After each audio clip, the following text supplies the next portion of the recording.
Hello, welcome to a new vlog. So where am I today? Today I'm in Shrewsbury, or Shrewsbury, depends where you're from, how you say it, but if you want to say it correctly, it's Shrewsbury. I might be standing on the location where a massive battle took place in the year 1403.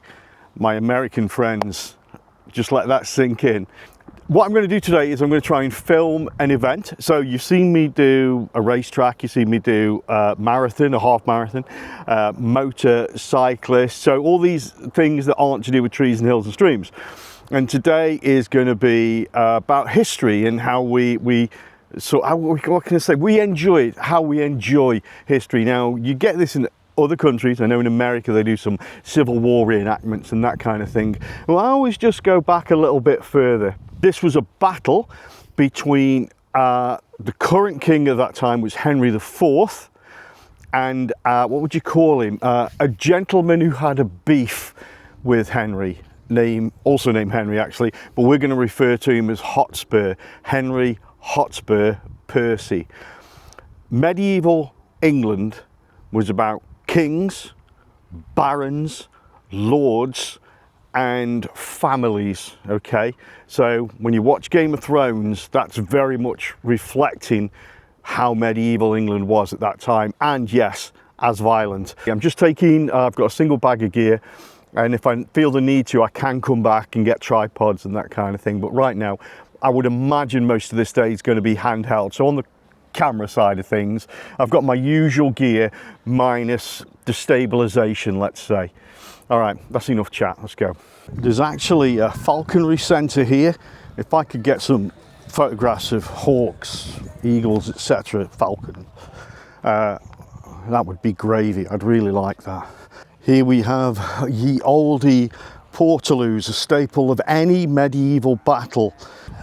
Now, while a licensed bar probably wouldn't have been present at, well, any medieval battlefield, in fact, probably not present at most battlefields, unless it was a football battlefield, we did have a lot of alcohol around at the time, and a really popular one is mead. Now, most Brits are going to straight away know mead, honey, but some of our American friends, Australian friends, maybe you don't know. So I'll go over to a tent that's doing mead, I'll take some shots and show you what you can do with honey. We can make anything into alcohol here.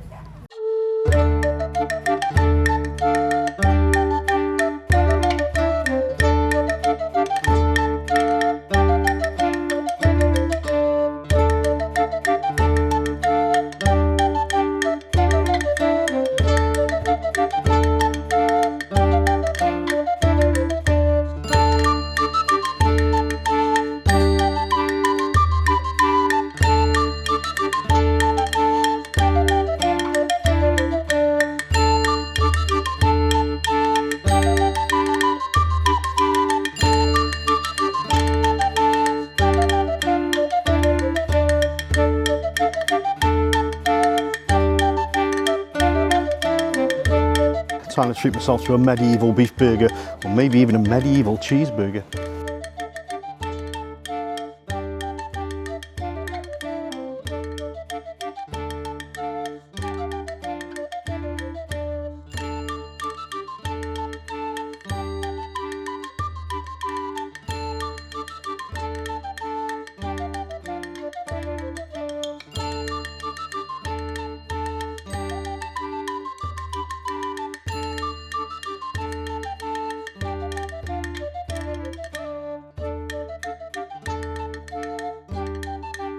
Of course, no battle would be complete without the legendary battle gonks.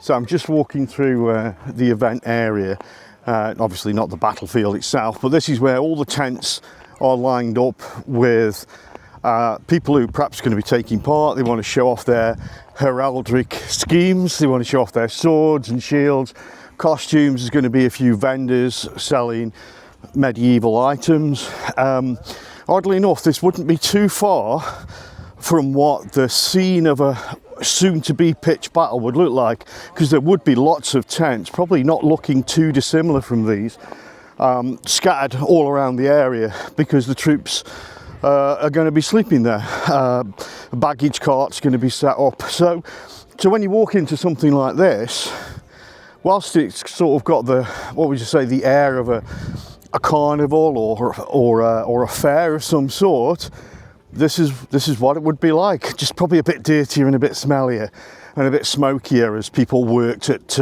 braziers and that kind of thing.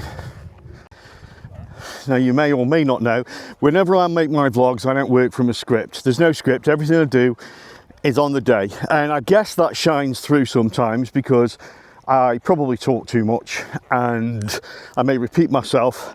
And occasionally, I may even be wrong, although that's highly unlikely. What I'll do is I'm going to give you my potted history of the events leading up to the Battle of Shrewsbury, okay? So some of this may be wildly inaccurate. I may have misremembered, I may have got names wrong, I may have got dates wrong, etc. But the important thing to remember there is I don't care.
So as you know, I'm a really nice guy, super nice to talk to. But the lady, Lisa, who runs the Falconry Centre here, has just let me have a quick walk around while it's very empty and meet some of the birds here. They are phenomenal. Really amazing. Anyway, so you're going to see some, hopefully a little bit of video footage. They're all just sitting out chilling right now. You're going to see some video footage and you're going to see some photographs.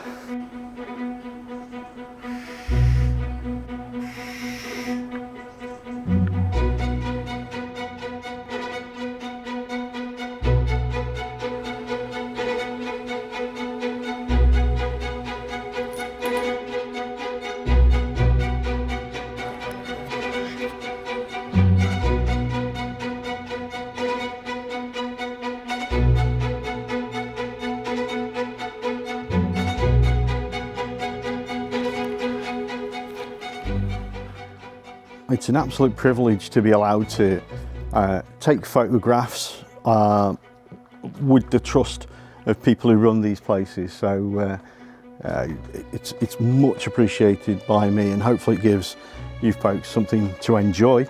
So I want to do my best to capture these birds. They're absolutely amazing. And I'm walking kind of still and slow because I don't want to spook them. Don't want them to think I'm a threat. I don't want them like going nuts.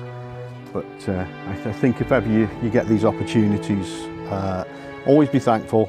And I'm going to put down the name and address of the Falconry Centre for you to come and visit, and you should do this. It's beautiful.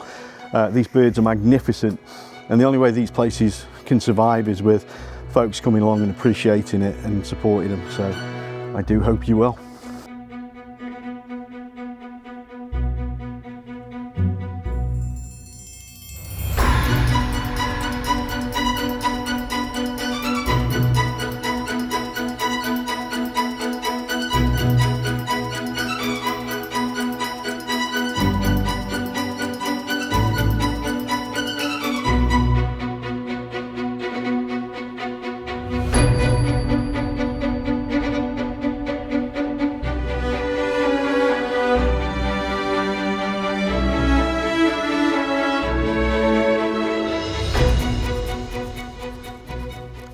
Now, one of the problems with history is that if you're going to try and be concise, you've got to have a start point and an end point, else you're just going to keep going backwards and forwards from the point you're trying to make. So what you need to know is that Henry IV got his crown via naughtiness. We had a lot of medieval kings can be considered unpopular, but the bottom line is they were the king and occasionally a queen.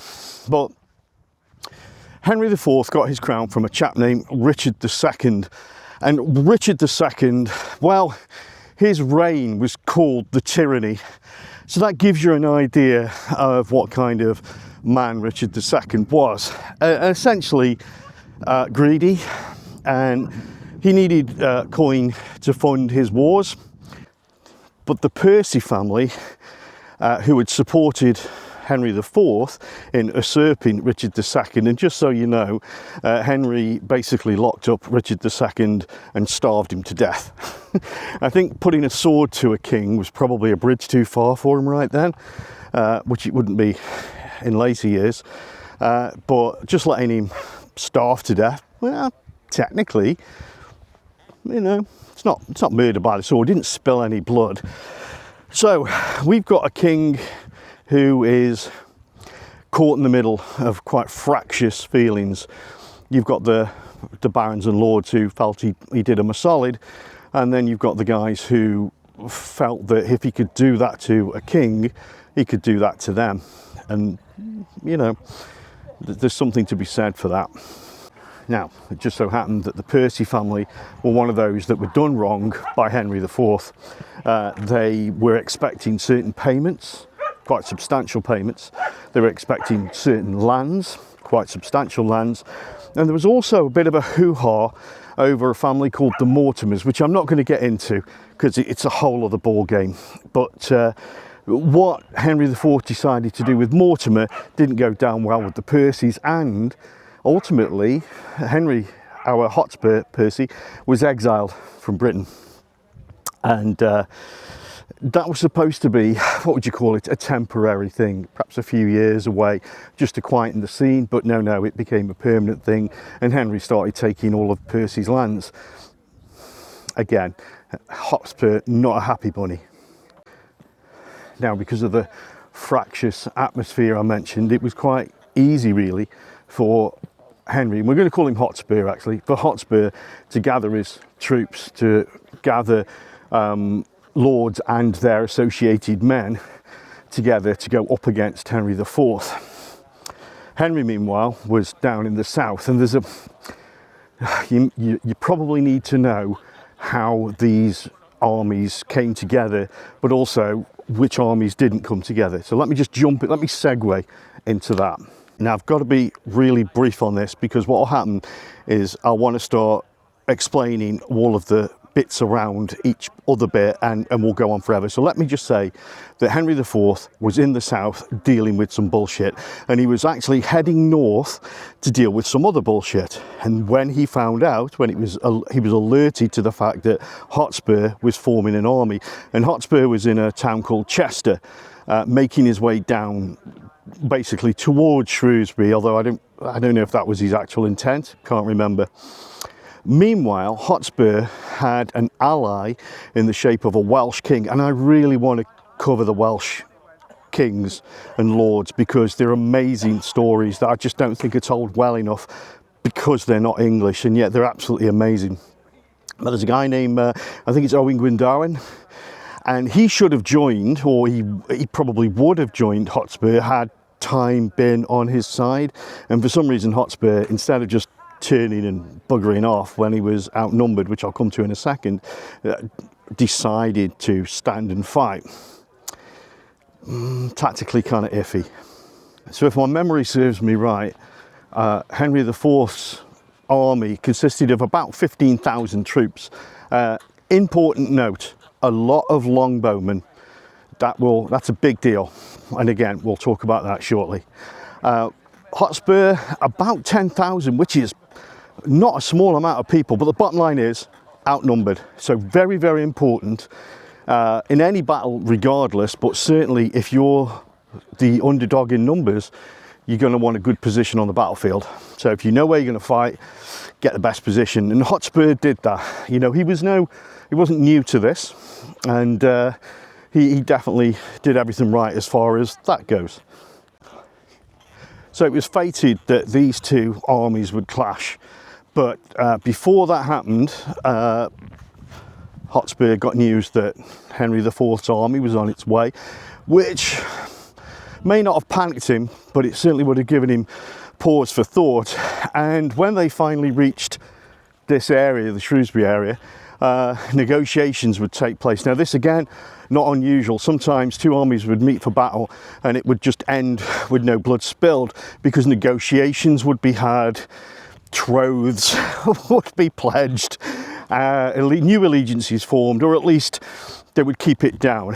Now bear in mind, this battle wasn't during a civil war, and really it was a beef. Henry Hotspur had a beef with Henry IV, and I genuinely think they could have resolved this if either man had some willingness to compromise.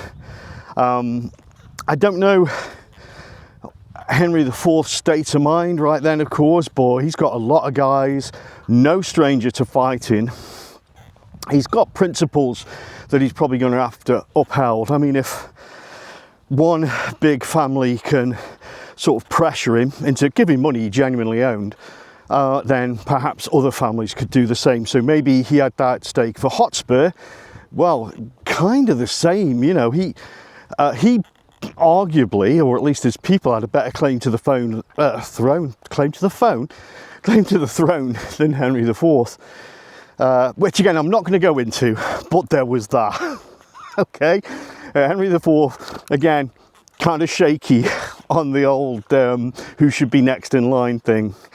And it's also worth noting, it's got to be said, that Henry IV's son was Henry V. And Henry V, I think, was 16 when this battle kicked off, and he was in it. He was leading a flank.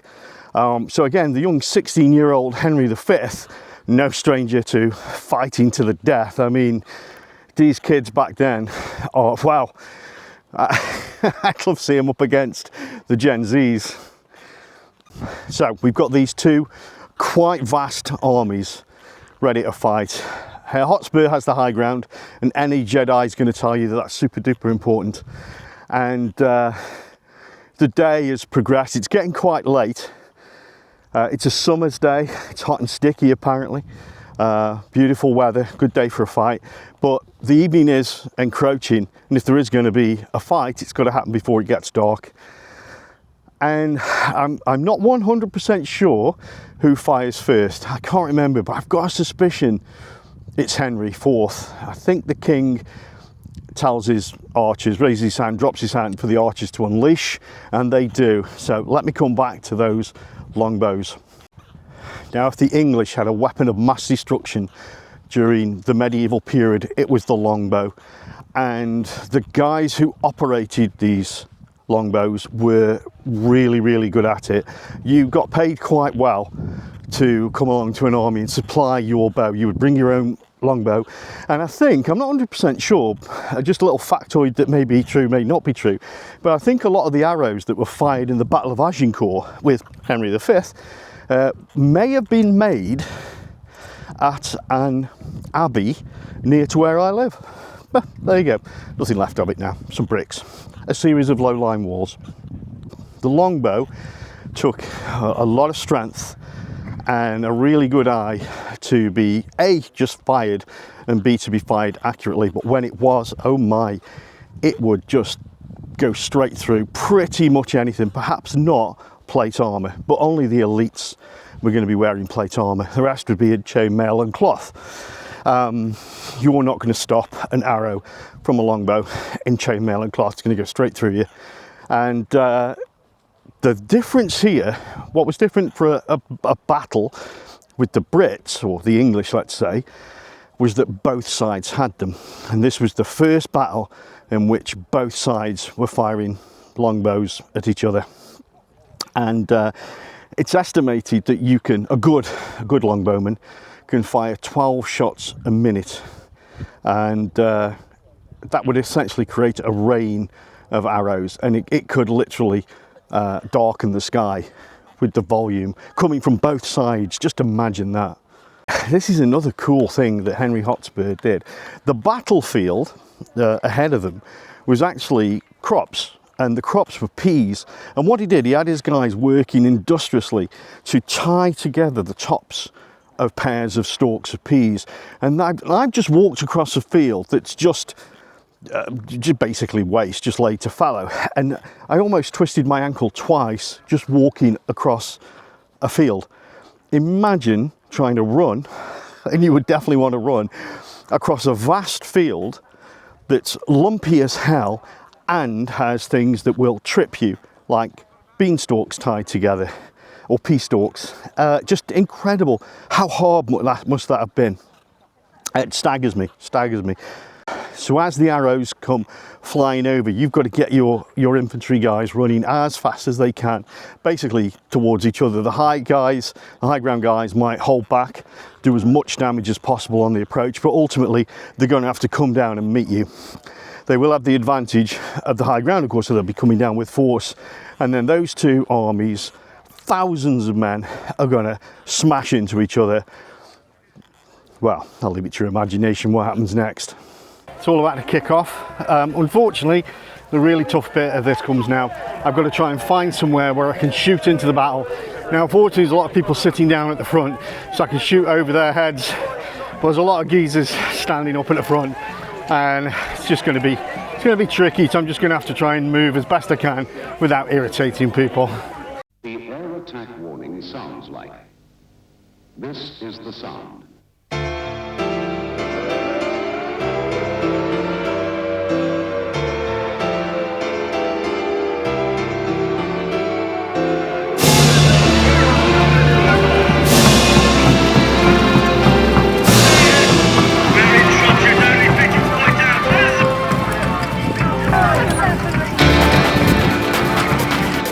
When you hear the air attack warning, you and your family must take cover.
Right, that is me done. What a fantastic day I've had here at the Battle of Shrewsbury. Met some wonderful people, as often happens when I come to these places.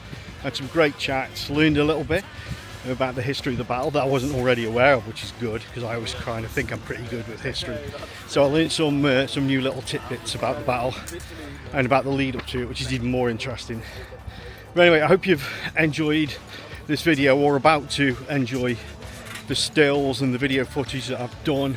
I had a quick look at the back of the camera. It looks okay, but only you can be the judge of that. So I hope you enjoy it, and I think I'm back in the landscapes tomorrow, so I'll see you for the next one.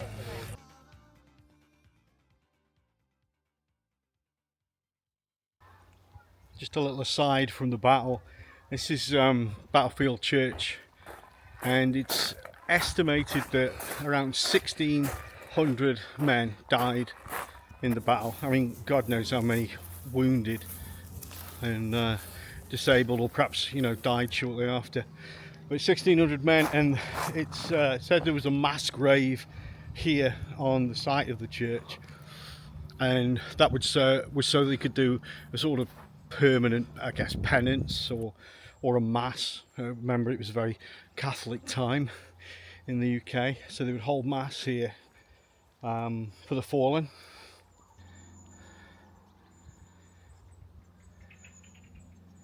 Probably not a place for a lot of chat, out of respect, so I'm going to keep my mouth shut.